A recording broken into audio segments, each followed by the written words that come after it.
This is Musings and Counsel from London Baker Law with Debbie London Baker. Two different people, but the same question. What is a revocable trust? Okay, a revocable trust is one that you do while you're living, and you are the owner of it. You're the grantor, so you're the one who's creating it, giving it whatever assets you're giving it. And you're the beneficiary because everything remains yours as long as you live, and you're the trustee. So you can change that trust at any single time. You can dissolve it, you can modify it, you can add to it, you can do anything you want with that as long as you're living. So if you're a single person and you have a trust, which sometimes is advisable, again, if you've got people you want to have your assets, as soon as you die, it becomes irrevocable. But which means whoever you've got taking it over cannot change anything in it. But as long as you're alive and you're in charge, you can do anything you want with that trust as long as you're living.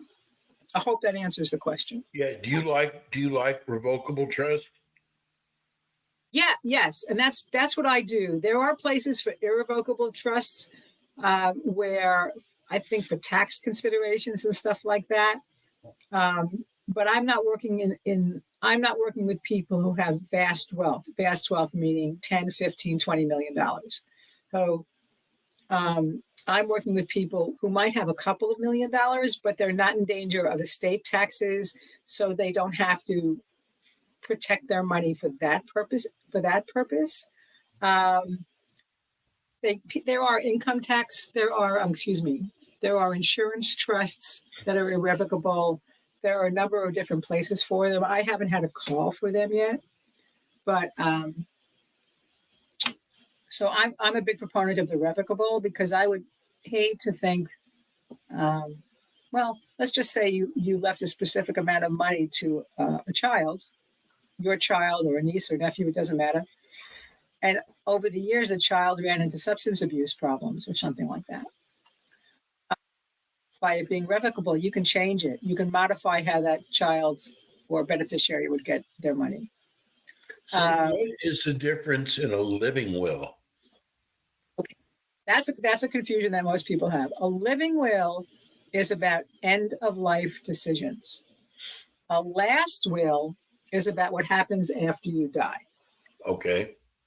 So that's the distinction. And people will call and say, I have a living will. I don't need anything else. I said, well, help me understand here. So what do you have? And they say, well, I have something that says I don't want life support.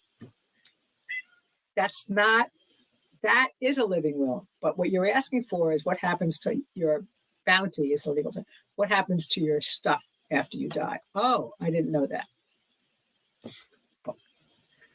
Yeah. But that's the difference.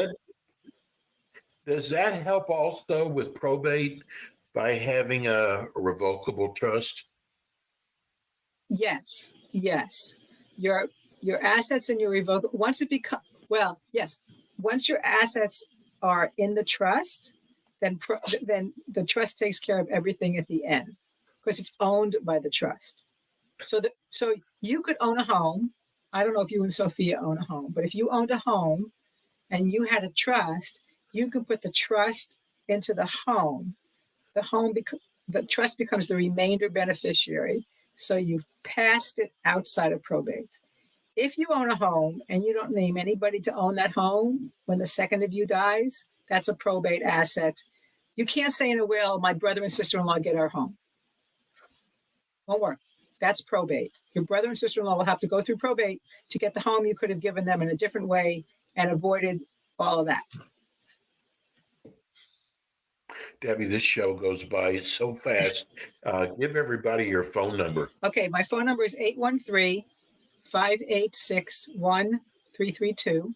813-586-1332. I'm only licensed in Florida, but if you're out of state or you have a question for somebody out of state, I will always do my best to answer it as I know it from the Florida law and then direct you to find somebody in your state.